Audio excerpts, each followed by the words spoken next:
नमस्कार दोस्तों। हाल ही में जापान की प्रधानमंत्री भारत यात्रा पर आई हुई हैं और प्रधानमंत्री मोदी उन्हें एक यंत्र बजाने देते हैं और यह यंत्र है संतूर।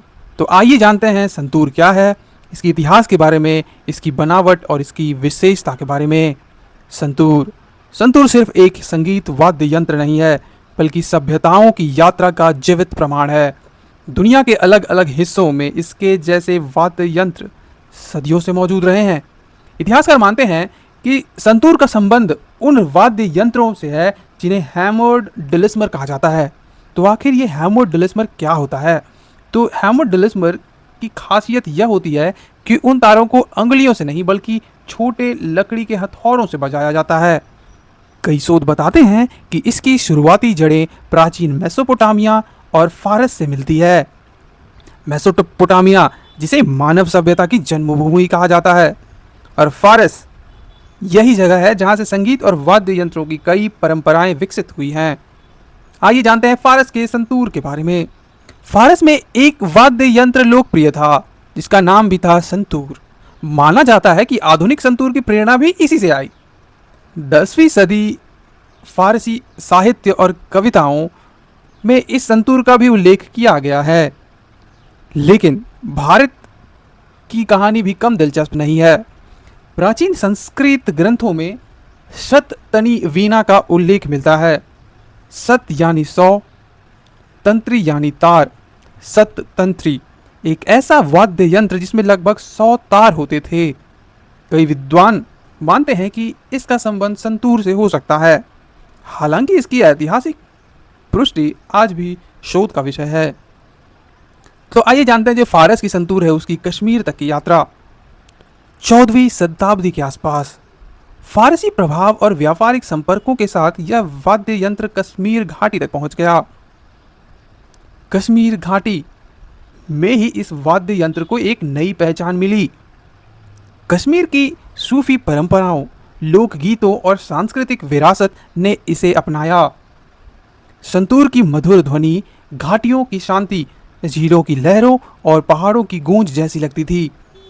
धीरे धीरे यह कश्मीरी लोक संगीत का एक महत्वपूर्ण हिस्सा बन गया। लेकिन तब तक इसे शास्त्रीय संगीत के मंच पर जगह नहीं मिली थी। तो आइए जानते हैं संतूर दिखता कैसा है। संतूर एक ट्रेपेजियम यानी समलंब आकार के लकड़ी के डिब्बे जैसा वाद्य यंत्र होता है। यह सामान्यतः अखरोट या मैपल की लकड़ी से बनाया जाता है, जैसा कि आप देख सकते हैं। इसमें कई धातु के तार लगाए जाते हैं। भारतीय संतूर में लगभग 90 से 100 तार हो सकते हैं। यह तार छोटे लकड़ी के पुलों यानी ब्रिज के ऊपर फैली होती है, देख सकते हैं आप ऐसे। दिलचस्प बात यह है कि यह तार एक एक करके नहीं बल्कि समूहों में लगाए जाते हैं, आमतौर पर 3-4 तार एक साथ। जब इन पर चोट की जाती है तो कई तार एक साथ कंपन करते हैं और यही संतूर की उसकी ध्वनि को अनोखा बनाता है, गूंजती हुई ध्वनि। संतूर के मुख्य भाग को जान लेते हैं। ट्विनिंग पेग्स, ये 2 नंबर तार, लकड़ी के पुल, पिंस, साउंड बॉक्स। आइए वापस संतूर की यात्रा को देखते हैं। वह मोड़ जिसने संतूर का भविष्य बदल दिया। 1950 के दशक में एक ऐसा मोड़ आया जिसने इसका भविष्य बदल दिया। कश्मीर के महान संगीतकार पंडित शिव कुमार शर्मा ने संतूर को भारतीय शास्त्रीय संगीत के लिए तैयार किया। आखिर कैसे तैयार किया? उन्होंने संतूर की संरचना में बदलाव किया, तारों की संख्या बढ़ा दी, ब्रिज पुल की संख्या बढ़ाई और वादन शैली विकसित की। और सबसे बड़ी चुनौती थी मीड़ पैदा करना। तो आखिर ये मीड़ होता क्या है? मीड़ का मतलब होता है एक स्वर से दूसरे स्वर तक बिना टूटे हुए बहना। दूसरे वाद्य यंत्रों में यह उंगलियों से होता था, लेकिन संतूर में यह आसान नहीं था, जिसका समाधान पंडित शिव कुमार शर्मा ने विशेष तकनीक से इसे संभव बनाया। कैसे संभव बनाया?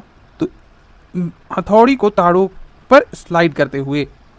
तो इससे मीड़ की प्रभावी और मधुर अभिव्यक्ति संभव हुई और यहीं से संतूर लोक संगीत की सीमाओं से निकला और भारतीय शास्त्रीय संगीत के मंच तक पहुंच गया। आज संतूर की धुन सीमाओं से परे हो चुकी है। यह फिल्म संगीत, फ्यूजन संगीत और अंतर्राष्ट्रीय मंचों में भी सुनाई देती है। राहुल शर्मा, भजन सुपारी और कई अन्य कलाकारों ने इसकी परंपरा को आगे बढ़ाया। आज भी इसकी आवाज़ लोगों को सुकून देती है। तो संतूर सिर्फ लकड़ी, तार और हथौड़ी का मेल नहीं है, यह प्राचीन सभ्यताओं की विरासत है, यह कश्मीर की आत्मा है और यह संगीत का इतिहास है। शायद यही वजह है कि इसकी धुन सुनकर ऐसा लगता है जैसे समय खुद संगीत बन गया हो। तो मिलते हैं आपसे अगले वीडियोस में, तब तक के लिए ज़िंदगी के मज़े लेते रहिए।